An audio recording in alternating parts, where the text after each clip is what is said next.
Okay, well, this is lecture number 8, making a big jump from classical period, late classical period, with Roman culture to medieval culture. We're going to look at two texts today, principally. One is the Dream of the Rood, and the other is one of Chaucer's Canterbury Tales. So the Dream of the Rood is a religious text, a Christian text, and it really has to do broadly with the way that we imagine colonialism. I think colonialism, for most people, when they hear it, they think back maybe 200 years, maybe 400 years ago, and that's probably it. But we're interested in this class in the spread of Western culture. And as Western culture spread out of the sort of Mediterranean area and into Europe proper, it encountered a range of cultures that were already there that, broadly speaking, are Western cultures, but they're different in the tradition, the Mesopotamian, Greek, Roman tradition that we've been looking at, and in particular, the Hebrew culture as it emerges into Christianity. So Christianity spread to, for example, England very early, within 100 years of it coming into being. That's because the Roman Empire had moved out into Europe and into England at that time, and Christianity went with it. The difficulty was that the Roman Empire, of course, collapsed. And as it began collapsing, it sort of pulled itself inward away from its sort of outer posts in places like England. And when that happened, its influence and that of Christianity fell back with it. And then there's a second round of Rome coming, and that will be the new Holy Roman Empire, or Catholicism.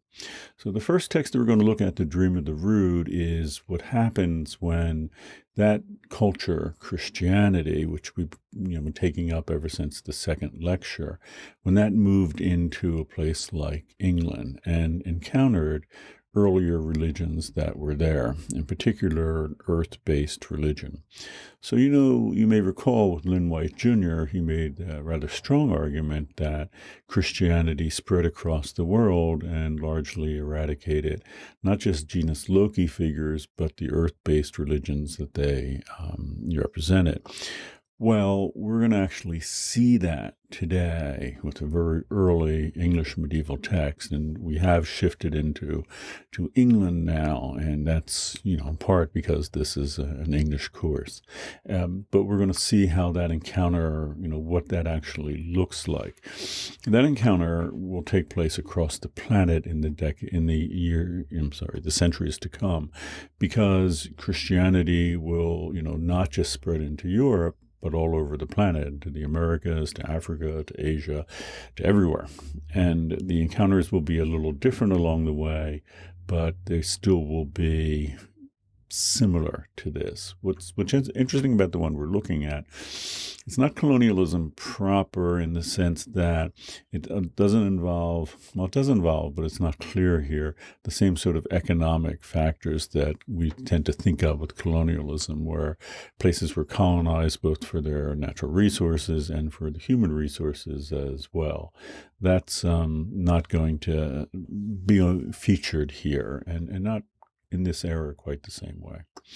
In any event, that's a very early medieval text, and the second will be a very late medieval text, so late that in England it's still considered the medieval period, but by the time Chaucer's Canterbury Tales are appearing, that in Europe, and especially places like Italy, the Renaissance is emerging. So it's almost a Renaissance text, but not quite. And we're looking at that text because it deals with animals, and it deals with the representation of animals. Something that we've been talking around, and we certainly, broached it when we read Varro's account of factory farming in the Roman period, but here we're looking at the depiction of animals in a different way.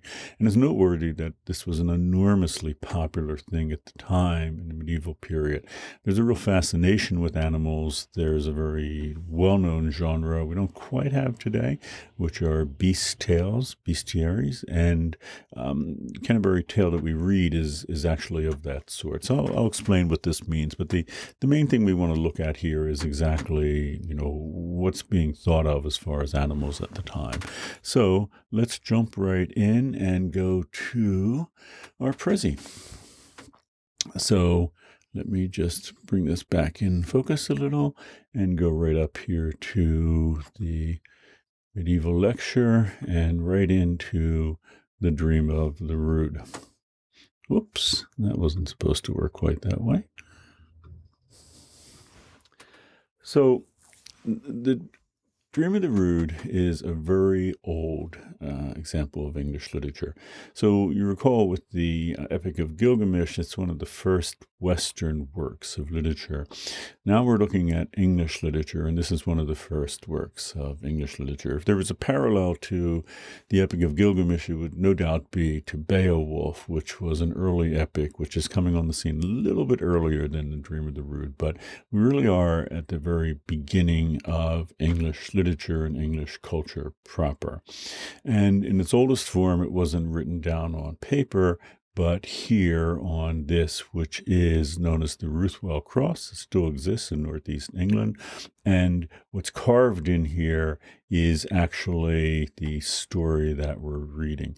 We're reading a somewhat different version. I'll show you where that comes from in a minute. But I just wanted to underscore the great age of this document for us.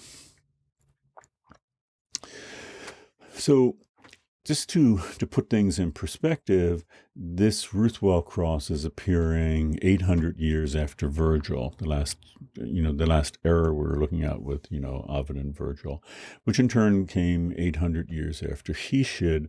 And Hesiod is a relatively early example of Greek literature. So roughly 700 or 800 years apart, you have the Greeks, old Greeks, then sort of the height of Rome, and now the Ruthwell Cross, the beginning of English literature.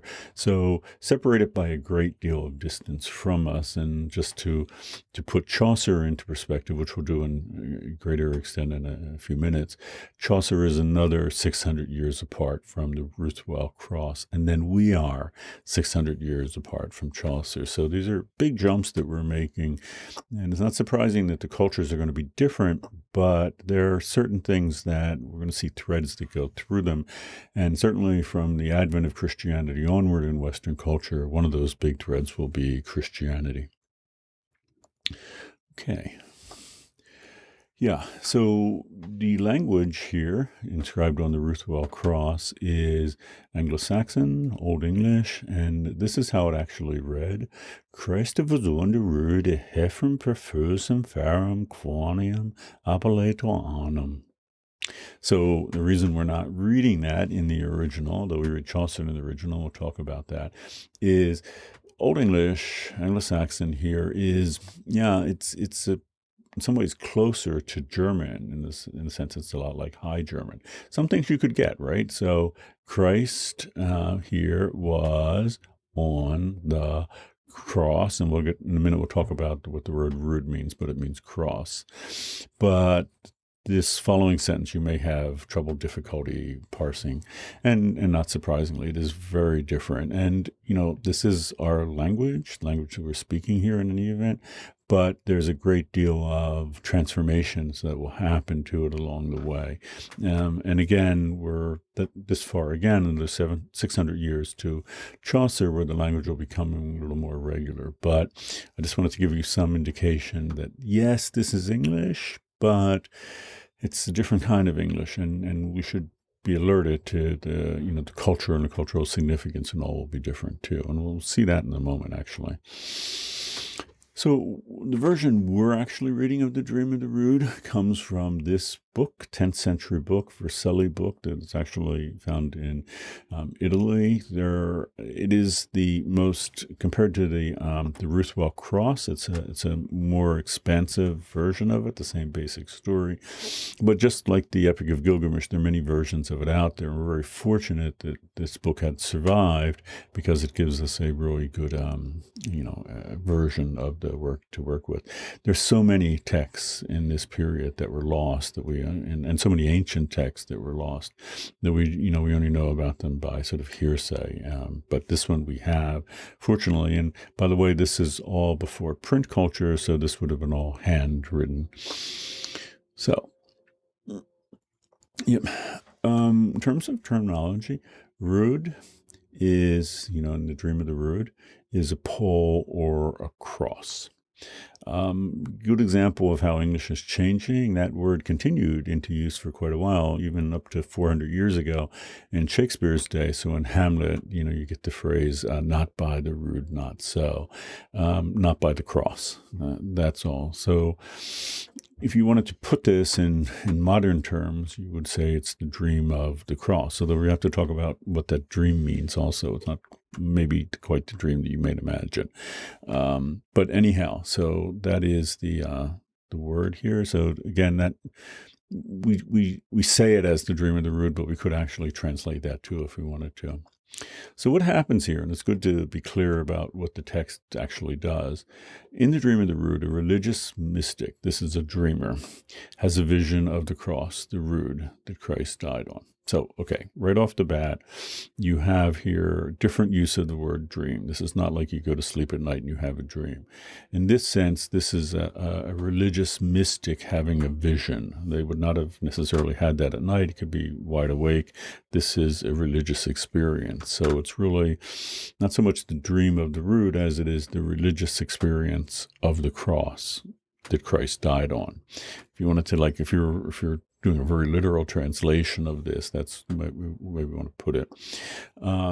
So in terms of how this works, in the vision itself, the dreamer, the religious mystic, is spoken to by the tree that became the cross. Hence, there are two speakers, a man and a tree. So if you read it, it might be a little confusing. It's kind of like a frame story, we would call it. And what I mean by that is the beginning, the dreamer, the religious mystic, says, I had this dream, this vision. Let me relate what the dream is about.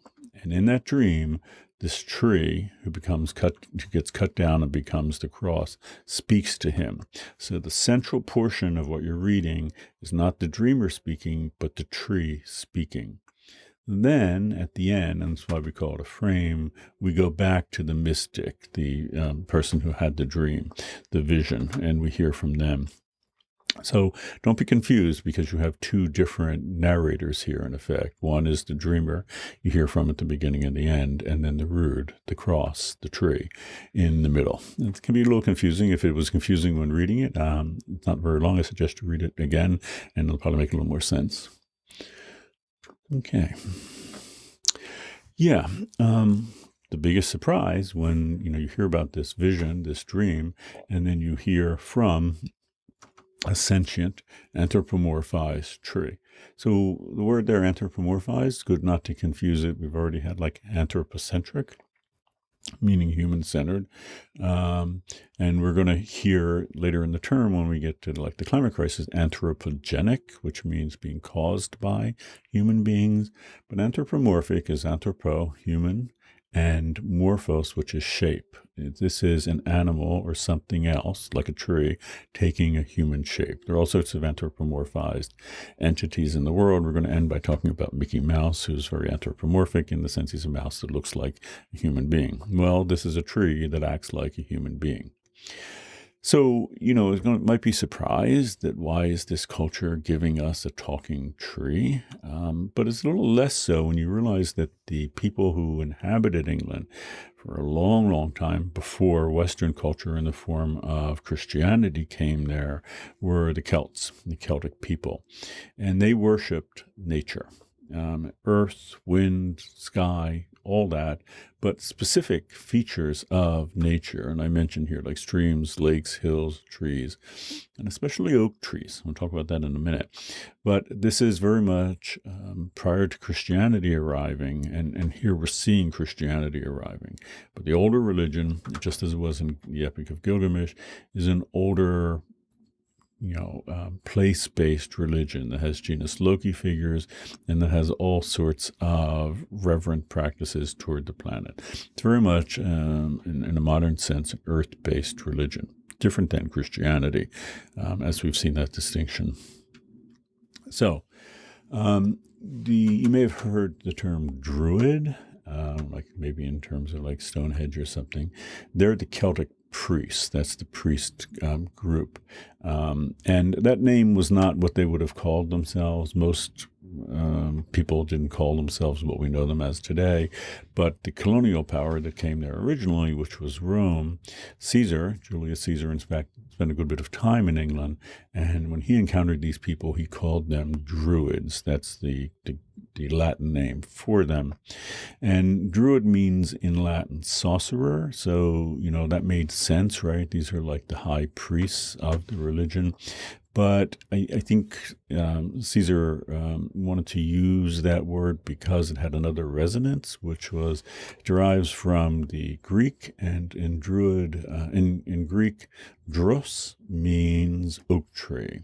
So to Caesar, the Druids were the high priests of the trees. These are the people that worship trees, worshipped in particular oak trees and being strong and all. So very much a religion that's based in the here and now, that is looking toward nature with like genus Loki figures and all there. So that's who the Druids were. That's kind of what the Celtics were involved with as a religion. They have another name that will be given to them more generally, to any people, principally, that Christianity encountered, and that would be pagan. You still hear the word today, pagan, sometimes in a derogatory sense. Certainly was used that way for hundreds of years. Now, with the sort of New Age movement, there are many people who think of themselves as modern pagans. But the word pagan derives from Latin, which is pagus or pangere, which means literally to stick something into the ground, to firmly put it there. Like if you were building a fence and you put a fence post in, that would be pangere. You've put it in the ground, you've made it sort of part of the ground. So why use that word? Well, Christians, as we've seen with metaphysical thinking, think of themselves as, yes, one foot in the earth, but in another part, the spirit or soul is able to transcend the earth and go to that other realm, heaven. Well, pagans don't have that option. They're stuck in the earth. They're like that fence post. They can't get pulled out. They're just part of the earth, and that's it. And that's what characterizes them different than Christians. Christians can pull free of the earth and go to heaven. Pagans can't. And it's worth noting, in fairness to, or from the perspective of Christian thinkers at the time, think of them sort of like healthcare workers or something. To their way of thinking, there's a huge epidemic across the planet, which are these older religions. And as a consequence, everybody on the planet who wasn't Christian was going to die. And the only, thing that could save them from death was Christianity, accepting Christ as their savior. That is a road we'll talk about why that's so significant here, a way to get out of being pangere, stuck in the earth, of being pagan. And, these Christian missionaries felt that they had an obligation, like healthcare workers, to save all these dying people. All these people were going to die, but there was a way of giving them a new life, a second life, of being reborn, and that was Christianity. And that was the project. So why I wanted to draw attention to it here, because in later times, when we get to the colonial period, it's all wrapped up with economics and all, and getting the resources of people across the planet, exploiting those people, in some cases enslaving them directly, or transforming them into sort of sub-proletariats for the colonial project. all that is there. But here it's a little clearer because this is just, in this particular text, Christianity trying to save these people from their religion. Now, of course, from our point of view, an environmental point of view, these religions, these pagan religions, these earth-based religions, as we've seen, are not necessarily a bad thing. And Lynn White Jr. would certainly, if you recall, really draw attention to the fact that these, had much to offer from an environmental point of view. Okay. Yep. So what you have here then is a collision of two cultures. There's the earlier pagan world, the Celtic world, officiated over by the Druids, and then there's something new coming on the scene, Christianity. Again, not entirely new. Christianity had been to England before, hundreds of years before, but it sort of had eroded. And here is a new second wave of Rome, influencing England, but not the Roman Empire, but the Holy Roman Church. And you have two deities here, the soon-to-be metaphysical deity, Jesus, on his way to be home with his Father. And just to clarify terminology, generally when we talk about the human being, the embodied deity, Jesus, we use that name before the crucifixion. After Jesus is crucified and he opens the way up to get beyond, to escape death, he becomes the Christ, the Savior. So often it's put together Jesus Christ, but the man often we refer to before the crucifixion as Jesus. So this is the decisive moment in Christian religion because this is where Jesus surmounts death for everyone so that, he opens a doorway to the metaphysical realm, to heaven, for anyone who wants to follow. And then you have that deity, this sort of new one on the scene, and then a pagan deity, which is this tree, who has been uprooted to become the cross. And they both are put into the shape of a cross. So the tree is cut up, hewn, and then fashioned into a cross. And then the man will be nailed to the cross and take on that. So they literally, when you look up, and we'll get this image in a moment, see, Jesus nailed onto the cross, you are seeing two deities there, an older earth-based one and a new Christian one, superimposed on each other, taking the same exact form, and as it will be unfolded here, having very similar features. So, yep, this is going to happen across the planet, and Lynn White Jr. draws attention to that again and again, where Christianity will encounter what are broadly pagan religions. It doesn't matter whether they're Celtic or whatever. They're in the Americas, they're not Celtic, they're something else. But they're all pagan in Christian mind, the Christian mind, insofar as they are all rooted in the earth, and these people are all going to die unless they're saved. And this will happen again and again. I mean, we're seeing it here, sort of one of the first movements which is into Europe, but then it's going to be into the Americas, it's going to be in Africa, Asia, it's going to go all over the planet as Christianity spreads across the planet. So it's an important moment where the encounter like this is happening. So we're on the Dream of the Rood. Because of this encounter, we can see the Dream of the Rood as a transitional text, in that it's intended to transition pagans into Christians. It does so by a form of doubling. And, we've seen this before, right? So Gilgamesh and Enkidu are sort of doubles for each other. And Enkidu and Humbaba are good doubles as well. And by extension, Gilgamesh and Humbaba in a way. So what's the doubling about? If you recall, it's a way of, talking about the features of one entity, one person, and then use that as a way of talking about the other person as well. So you can talk about Gilgamesh and Enkidu and how, they both should be protectors, yet Enkidu really is a good one. Gilgamesh has to become one. But there's overlay between the two of them, and it's a certain kind of economy to talk about the two together, but also see tensions and connections between the two. But here we have, and it's very clear doubling, if you just look at the shape it takes, the rood takes the shape of a cross, the man, Jesus, takes the shape of a cross. And more than just taking the shape, they will take on characteristics of each other. Jesus will take on characteristics of the Rood will take on characteristics of Jesus. But to move that away from individual characters, in a broad sense, Christianity is going to take on many of the characteristics of this older earth-based religion, as the older earth-based religion takes on some of the characteristics of Christianity. So let's see how this works in practice.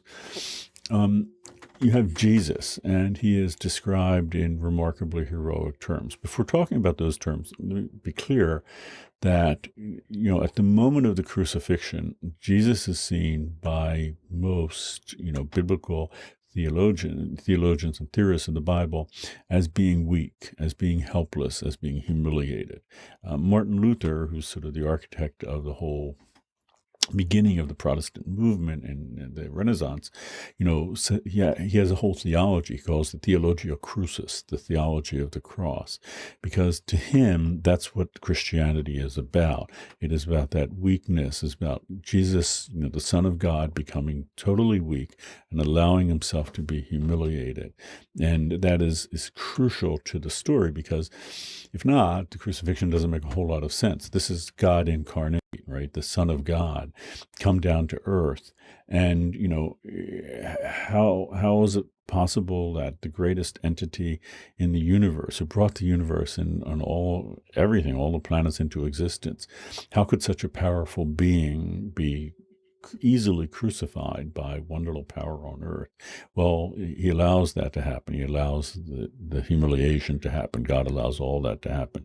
It's central to the religion. In any event, here, the descriptions of Jesus are, he is a young hero, a warrior, a mighty king, strong with a stout heart. And even aside from the descriptions, his actions, right? He actively climbs the cross. I mean, you can almost see him like pushing the guards aside, doing it himself, strips himself. None of this is like a passive individual who allows that to happen. I mean, in this depiction, I'm almost surprised that he doesn't grab the hammer and start nailing himself to the cross.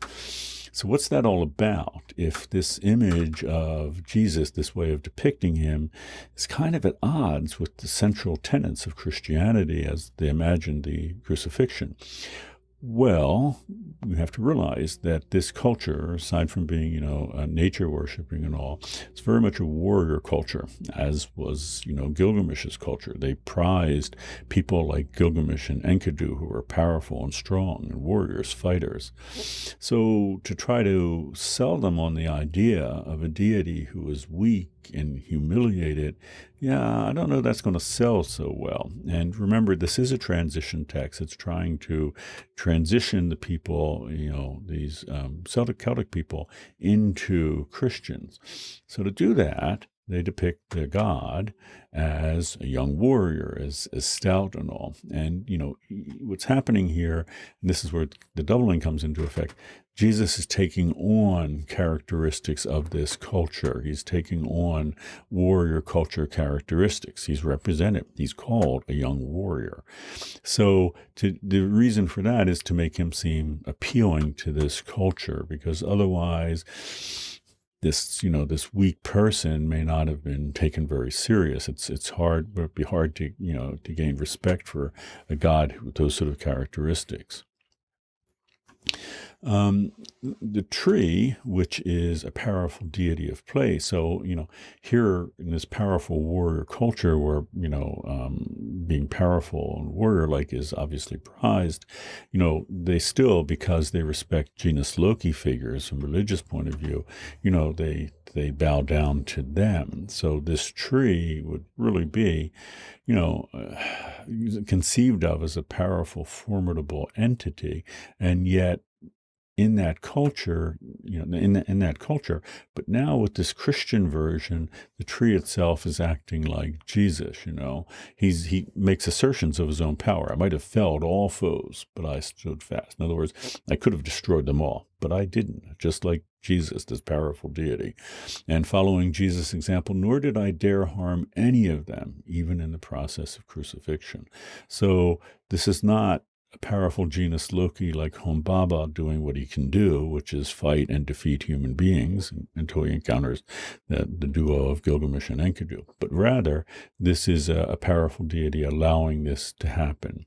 And in this case, he's allowing himself to die for the sake of another, which is Jesus. He's following his lead, just as Jesus will die for the sake of all humanity. And that's in the Christian way of understanding, that's what happens. So the doubling continues at the moment of the crucifixion itself. And this is where it becomes, I think, the doubling almost impossible not to say. They pierced me with. So when I read these words, think these words they are being spoken by the rood, the tree, but they could have just as easily been spoken by Jesus. They pierced me, either Jesus or the tree, with dark nails. The wounds are seen on me, open gashes of hate. I was all drenched in blood. Well, you might think that was just Jesus drenched in his own blood, but of course the blood would have been, coming right out of his hands, which are nailed firm to a tree, and then they would have been literally dripping down the tree. So at this point, that description is so coincidental that it could apply to either, because they're both, together in the same exact predicament. And it's pretty perfect at this point because, well, we're going to see what happens. One of these deities this will be a decisive moment where his deity comes into play, where the other one is just going to die and pass away. So let's talk about that. So the antagonists in the work are the common enemies to both. These strong foes who seized me, the rood there, hewed me to the shape they wanted, wished to see, and they did the same. They seized Jesus and put him in the same shape. So what's that about? Well, remember the Roman Empire in round one of their encounter with England, with Caesar's time, they were not, as most colonial powers and people who take over a country and occupying forces, particularly well liked. So even now, even at this period, 800 years later, and probably before, as this had an oral tradition, the memory of this colonizing, occupying power would have been in the mind of people. So what I mean by that is, ask most people in England at this period in time, what do you think of the Roman Empire? Yeah, that wouldn't have been good. They were enemies. So now you kind of have a problem, because now in round two, you have Rome coming back, the Holy Roman Empire of Catholicism. So you could see where there might be a knee-jerk response to say, well, we don't want to be occupied by Rome again, whatever, however it's different. But what's so clever here is, that old adage, the enemy of my enemy is my friend. Well, here they have a common enemy, right? So Rome, the group disliked by the people, the Celtic people, but also, hey, Roman soldiers were the ones who actually killed Jesus. So they are the bad guy. So if you think that the Holy Roman Empire is the same thing, well, this is very edifying poem, clarifying that no, this is different. In fact, the Roman Empire are the ones that did violence to Jesus himself. This is not the same Rome coming here. So it's a wonderful, quick little clarifying point in the text. So next we have. So what you have here is a new deity, a new kind of deity, Jesus, being superimposed on an older earth deity. And what this means is, the goal would be to assimilate the qualities of the older religion, having a strong, young warrior deity, but also, go beyond it. So the basic idea here is, let me go to the next slide and show you that. Yep. Once Christians were brought into the fold, these features of the older religion would, generally speaking, systematically fall away. It might take generations for this to happen. So in other words, when Christianity is first in the business of converting everyone there into Christians, it may take on the feature of that older religion, like the warrior culture. But over time, as it becomes, more seated and more powerful, those would fall away. They don't always completely fall away. So there are parts of the world now where Christianity is alive and well, but there are regional differences that have to do with the cultures that are there before. So, and you can see these in even some of the things that are connected with it, both rituals and all. Or you can even see it in England, for example. If you look at churches, some of the decorations, you will see, for example, something called green men, which were, if you've read Sir Gawain and the Green Knight, you know about these. These were mythical creatures that looked like human beings, walked like human beings, acted like human beings, but were actually green and actually plant-like and actually at root plants. And you could see where they're kind of very much consistent with this religion that we're talking about here, or they are from this religion. Why would you have a human being that's like a plant? Well, if you believed in sort of an earth connection and venerated plants, that would make a certain amount of sense. Anyhow, if you look at certain medieval churches, Christian churches, and you look up there, you will find in some of those, carved figures, green men that are actually in Christianity. They're in the Christian church and all because they were assimilated. Things like that did last for a while, anyhow. Yep. But here's the real point about the religion, the two differences in these religions, that it's actually the Dream of the Root incorporates the destruction of an earth religion, and the narrative itself is the tree's defining bond is cut to the earth as it's fashioned into a root. So what do I mean by that? Okay, the problem, if it's a problem, or hold on a second.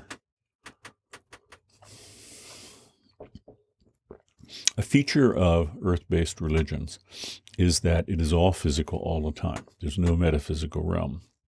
From the point of view of human beings, this you have to come and accept a somewhat sobering conclusion that you're going to die, that you are part of the earth, that you were born, you will die, you will decay, and that will be the end of you. And for most so-called pagan religions, that was fully accepted, that there was just this existence. It only was this existence, and that was it. In terms of the tree here, this since it has been cut down, just like Gilgamesh cut down, Humbaba and the cedar forest. Once it's cut down, it's done. It is dead too. It will die. This tree, fashioned into a cross, has no history beyond it except to die, unless it's retained as a religious relic, which it alludes to at the end of this poem, and many Christians did keep relics like that. But the real point is it dies, like all human beings. But what's so fascinating is what happens on that cross surmounts death.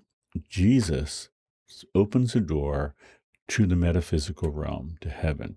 He is the first one to do it. He rises 3 days after the crucifixion, and then the door is open. If you accept him as your Savior, he will save you. He will save you from death. He will save anyone from death. And again, that's why these missionaries are, going around, sort of like healthcare providers, trying to save everyone who, want to be saved. But in terms of religions, it's hard for these older earth-based religions to compete with that. And here you see it right there, and it's like laid out perfectly. The tree is dead. It's been cut down. It is like everything else and everybody else on the earth. It is going to die. It's going to decay, just like you. Unless you accept this new religion, which promises that you will live forever. You will live for eternity, that you will live in a metaphysical realm. So It's a wonderful text, I think, because it gets right to the central issue of why Christianity will succeed. And it is intimately rolled up with the fact that it's not an earthly religion, that it's really always looking toward something else outside of the earth. We will see Christian stewardship arising as a way of taking care of the earth. We're hundreds of years away from it becoming influential. But at this point in time, it's clearly being seen as the principal feature of this new religion, that it's a metaphysical religion, that it's beyond earth, and that, yeah, what earth-based religion can compete with that? I mean, if you're at all anxious about death, here it is, this surmounting of death, the solving of death. And that will be enormously influential in, putting it crassly, to selling this idea of Christianity. Of course, Jesus is killed, but this unique, innovation that he's born on the metaphysical realm. So what really is happening here, as I noted, is, it's symbolically enacting the triumph of one deity. And by that I mean one religion over another, as well as the triumph of the metaphysical realm over the physical.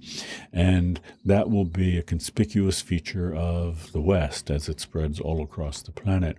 The idea that, this notion of religion is just going to, be almost inescapably appealing to people, because again, it's their surmounting of death. That's the arguably the key feature of this religion, and one of the great, reasons that it succeeds, because it's just hard for people not to be moved by that appeal.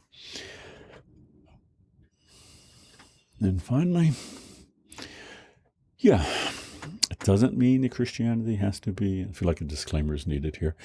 Christianity need not be at odds with, let alone eradicate, nature-based religions. However, this has, in this case, happened in England, and, it happened all across the planet. And Lynn White Jr., of course, very much wants to draw attention to the fact that that's a conspicuous feature about Christianity, that it frames it in its own language as saving, humanity from death. But White would argue, well, maybe you're saving humans, but you're destroying earth-based religions. That is what White will see as characteristic of Christianity spread across the planet. I mean, there are other issues, and we could talk about all sorts of colonial ramifications of it and all. Many of them are absolutely on the mark. But in terms of what we're doing, eco-criticism, it is, why isn't the world populated by religions like we had back with Gilgamesh, that protected forests and trees and venerated the planet and saw it's all so important? Why don't we live in a world like that? And if we did, maybe, we wouldn't have the problems we have environmentally and with the climate crisis and all. White would argue, but this is the problem here, to White's mind, that Western culture, and by that in this case I mean Christianity, spread across the world and eradicated these older cultures. So it's a compelling argument on White's part.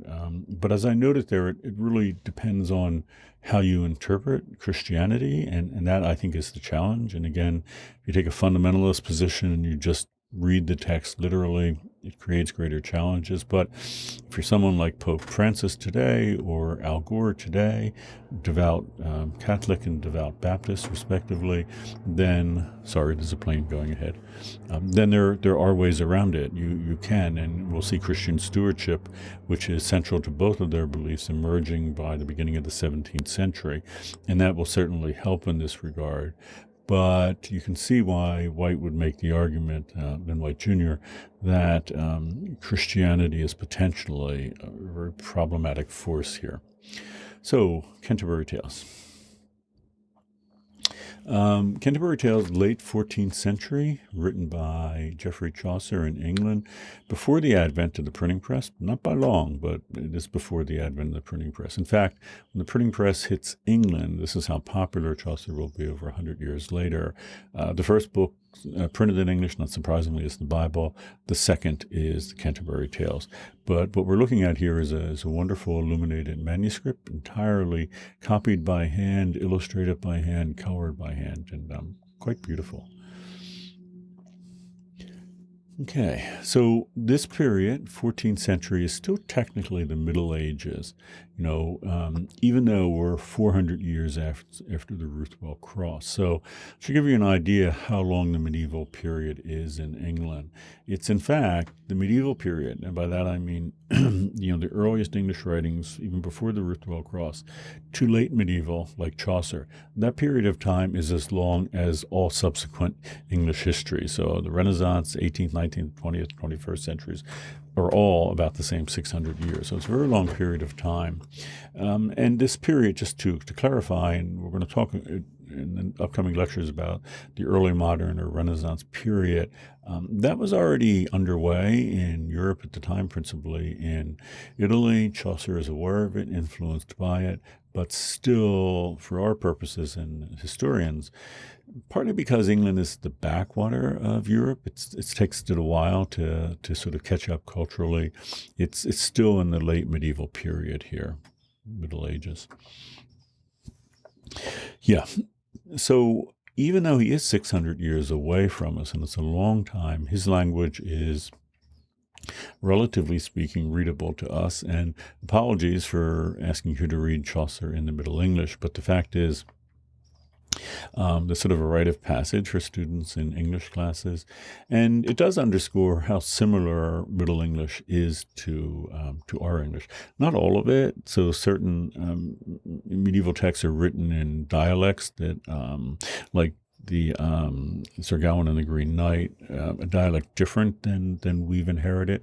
But Chaucer is writing in a very standard London Middle English at the time, and that's why it becomes it emerges ultimately into our English, and this hence is recognizable and even readable to us today. As I put here, albeit with some difficulty. I realize it is a challenge. The Nun's Priest Tale, which we're going to read, is an example of what's called a beast fable. And in those, and they're very popular, enormously popular at the time. We'll have to talk about why they are. They're allegorical stories. They tell human stories but use animals to tell them. And this is an example of a beast tale here. You can see it's often elaborate illustrations of animals in them. And again, coming from a period before the printing press, there's often, these really illuminated documents like this. And they're interesting because they depict animals as not only sentient, in other words, thinking, feeling, talking, but as surprisingly human-like. So the reason we're reading this particular Canterbury Tale is to look at how animals are depicted and to try to get a better handle on the relationship that human beings had to animals at the time, and in fact, through most of Western culture. This is pretty representative of that. When we depict anything like a human being, it can be a plant or a tree, like the rood, or an animal. We call that anthropomorphism. It's another one of those anthropo words, right? We've already had anthropocentric, human-centered. Anthropomorphic, the morphos means form there, so something that takes a human form. It's good not to get those mixed up, and later we'll have anthropogenic, which means human cause, like the climate crisis. But in this case, it means taking on the form or characteristics of a human being. And we just saw that. The Dream of the Rood is an anthropomorphic description of a tree insofar as it's shaped to look like a human being. But more than that, because we actually hear a tree talk and think and reason and explain things, that's something the trees can't do.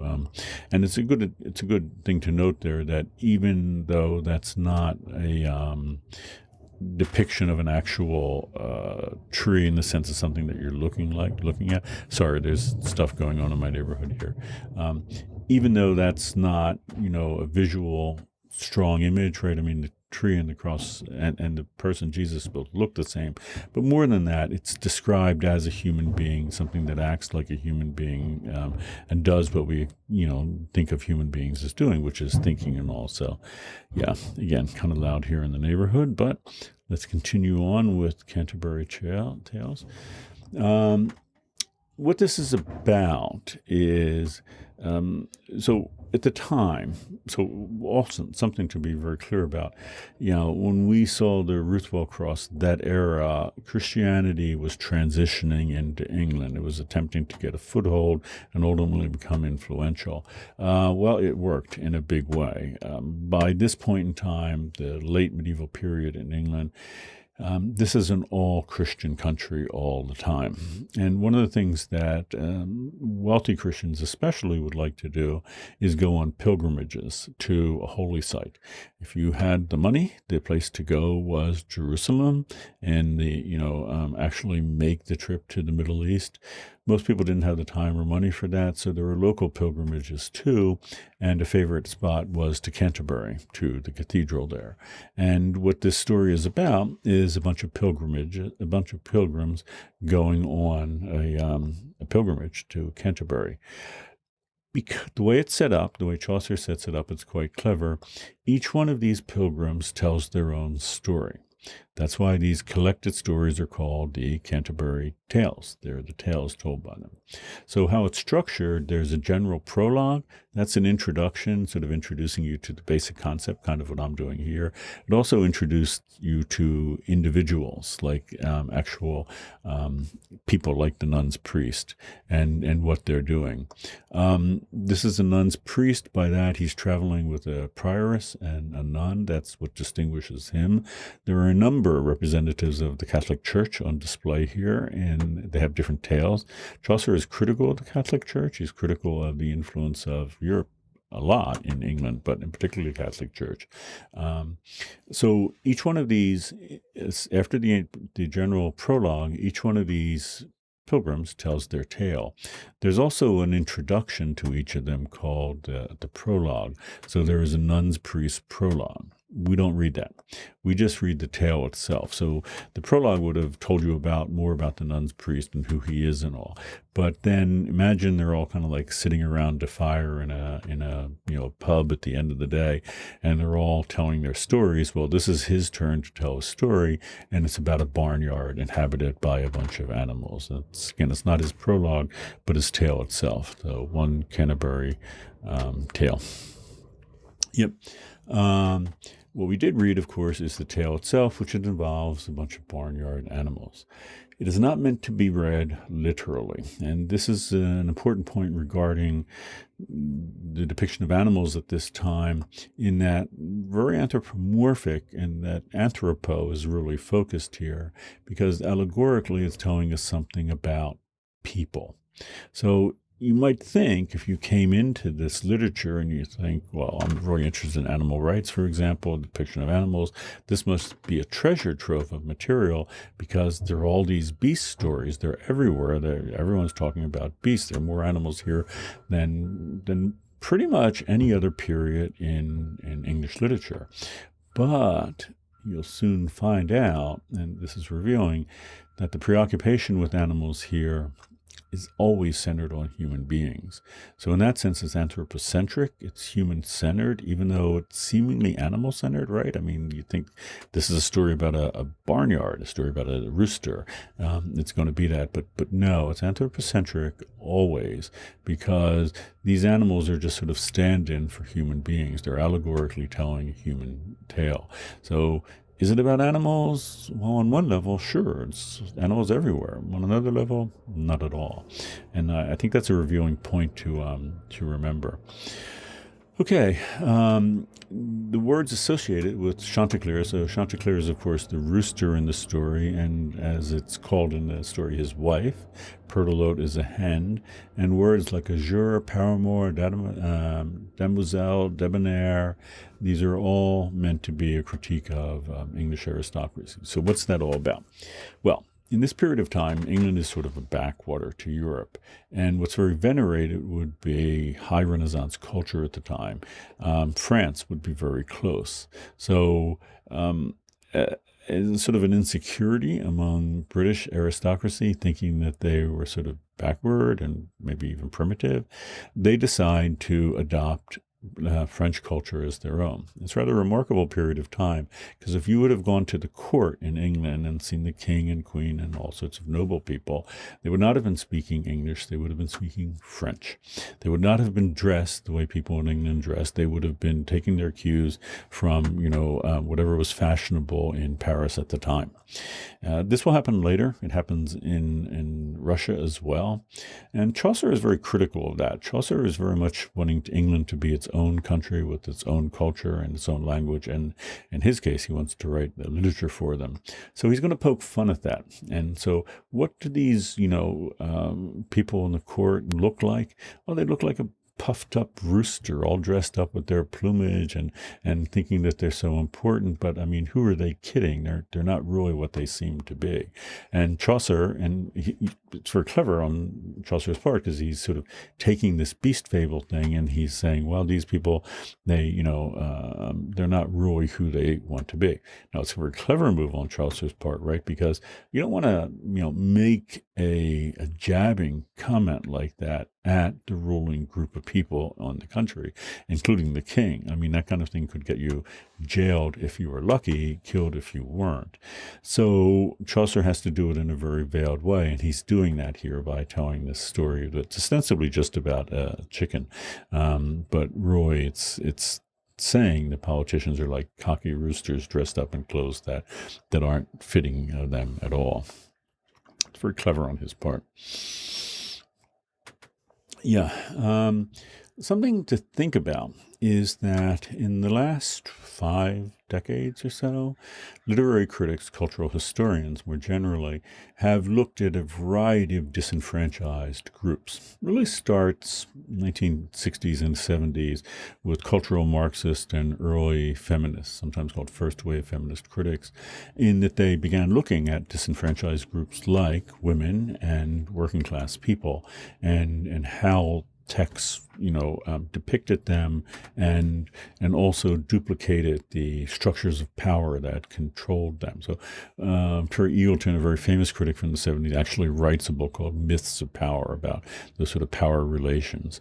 But we've done this more recently in things in terms of like class, sexual identity, thinking about representation of the LGBTQ plus community, things like that in texts. But all of these all of this interest focuses on human beings, marginalized, disenfranchised human beings, to be sure, but human beings. It's only very recently that people have looked at other beings other than human ones, and by that I mean animals, and even more recently plants. So animal theory is now very much in the minds of theorists, as is even more recently plant theory. So we're trying to understand the depiction of marginalized groups that do not get a chance to speak for themselves. So when you have a country, and the way England would have been at this time, where the only people who actually would have been literate and learned how to read and write and learned, in addition, things like how to read, Latin and all, would have principally been wealthy men. If you're a woman, that wouldn't have been an option for you. If you were working class, that would not have been an option. I mean, there are exceptions for sure, but not generally the case. So, that whole groups of people, the majority of people are not only going to be marginalized and, put at a disadvantage economically and in other ways, but they're not going to be given expression at all. And animals do not get that either. And it's only recently we started looking at that and see the kind of violence that's done by them, including, one would argue, by Chaucer and all beast tales, because it doesn't, this way of writing and thinking doesn't actually try to get to the experience of what it would be to be an animal, which is not even on the radar here.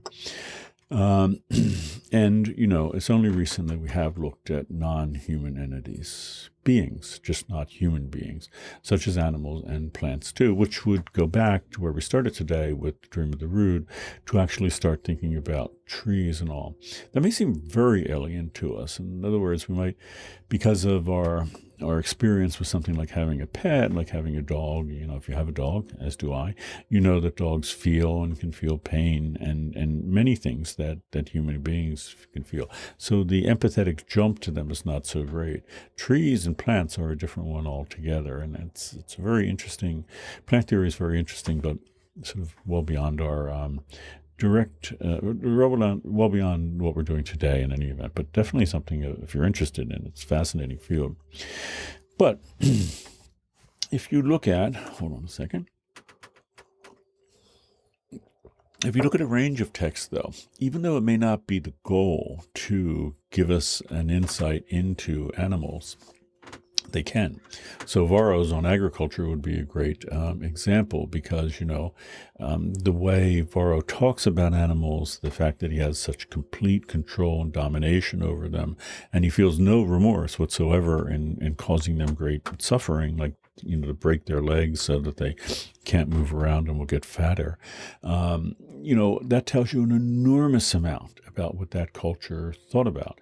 So, if you were to look at, Hindu culture, for example, by comparison, and how animals were thought in that culture, it couldn't be any more different in some ways. But here, this is, little or no concern for animals. Chaucer's not advocating for something like that, but on the other hand, he's not in any way trying to get us into the heads of animals.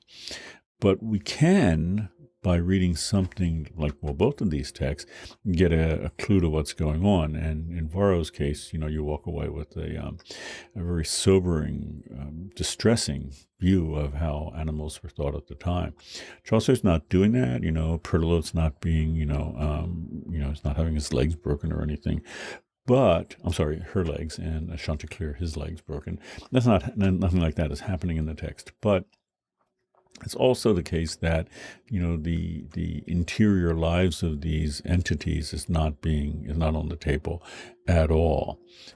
So that's a certain kind of violence too, in a way.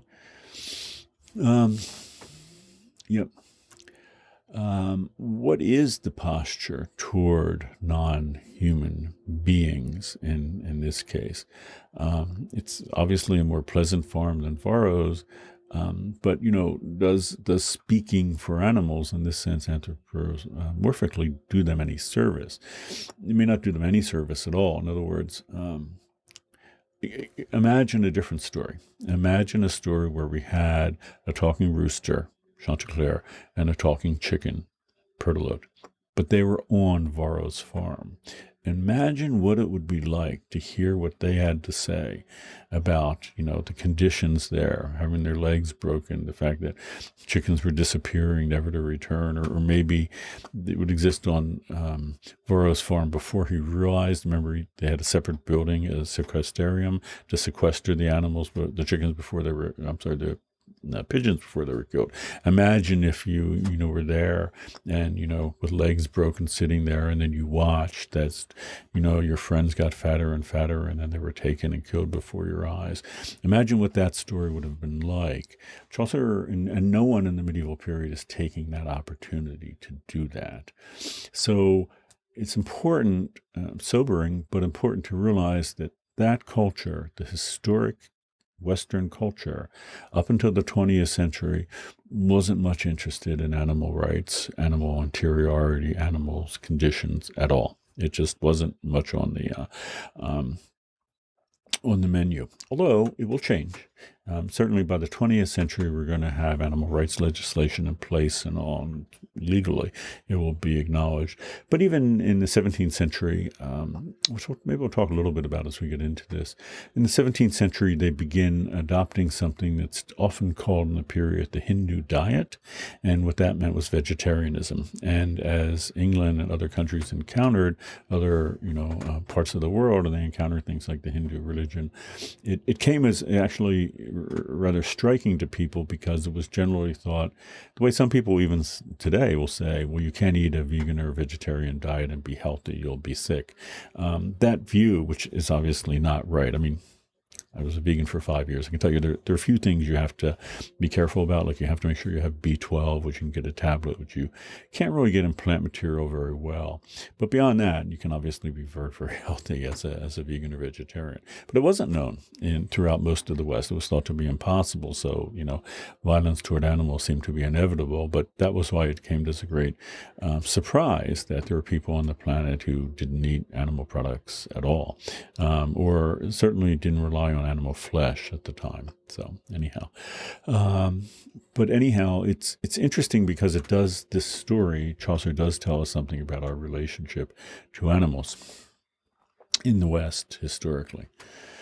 Yeah, this is not the first time. I thought this would be an opportune time to bring up the subject. We could have done Aesop's fables, which are, actually Greek and they date way back. The same basic idea. So, use an example: the story of the country mouse and the city mouse. Same basic thing. You have animals that are sentient and talking, and have similar characteristics, but to to human beings, and that's what it's all about. They're a way of portraying, in this case, the difference between life in the city and life in the country for people, not for mice. But the question is, when we use animals to tell human stories, which obviously we've been doing long before Chaucer, way back with Aesop, and I'm sure before that, what do we actually learn about the animals here? For example, do you learn anything about country mice from Aesop? And the moral of that story, that life in the country is better than the city, is all about human beings. If you actually talked about this, well, most people are probably not interested in it, but a guy named Alan Weisman wrote a book a decade or so ago called The World Without Us, and imagined if human beings suddenly disappeared from the planet, what would happen?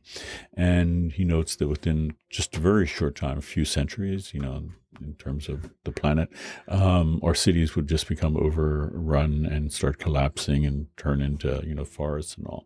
But one thing that would happen is that mice and rats would not completely disappear from the earth as well, but their numbers would be enormously reduced. So, we might think of ourselves in terms of animals as we keep pets and we keep livestock animals to eat, but we support lots of other animals too, and mice and rats as well. And cities especially are great places for them because they live off of, what human beings have left behind, like our trash and all. But that's a very different story. I mean, that would be the story of the city mouse, right? Has nothing, it's not like, is it life in the city worse than in the country?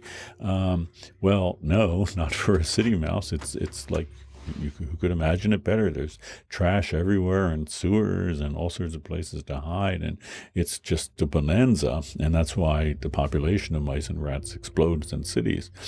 But that's not at all the story that Aesop wants to tell. It's not the story that most people are interested in, and that's interesting in its own right. Again, it tells us something, and it may be, if you thought you were going to sit down to this story, and it's a beast story, and it's all about animals everywhere, and you thought, well, this is going to be really great.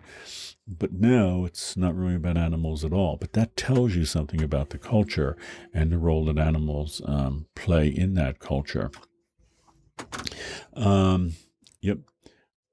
It, it as a consequence, if you're looking to understand animals, most of Western history is not going to provide direct examples of it. So again, even when you're writing in a genre, an enormously popular one, that's all about animals, like beast stories, these tales are not going to tell you very little about animals. If you're interested in doing that, learning about the lives of animals, you have to do what we've already done: look elsewhere. So look at something like Varro, and then suddenly it becomes very clear how animals are being, treated and depicted. You can look in any kind of text and look carefully, Levin's dog in Anna Karenina is a great example of, if you're trying to understand the relationship that people had to their pets, to look at a text like that. Again, it's not written about that. Lashka is the dog, as I recall. It's not written about that, but this story very much will give you insight into it. But that's kind of how you have to approach animals in the West for the most part, which is another way of saying that traditionally animals have been marginalized, very much a marginalized community, the same as, marginalized human communities. But it's one that we just haven't thought a whole lot about. Yep. Does treating animals anthropomorphically, elicit some empathy? on the one hand, it makes them seem more human, right? So if you thought nothing of, chickens and roosters being killed, maybe this would give you pause because you think of them as humans. The challenge, however, if the gulf is too great, then you may realize the intention of the work, which is to talk about human beings and human behavior. And if that's the case, then it probably won't work very much, because the similarity between the animal depicted and the real animals may be too far apart. That, when you see Chanticleer, you just think of like a puffed up aristocratic person. You don't think of an actual turkey. And I think that's arguably the case when you read the text.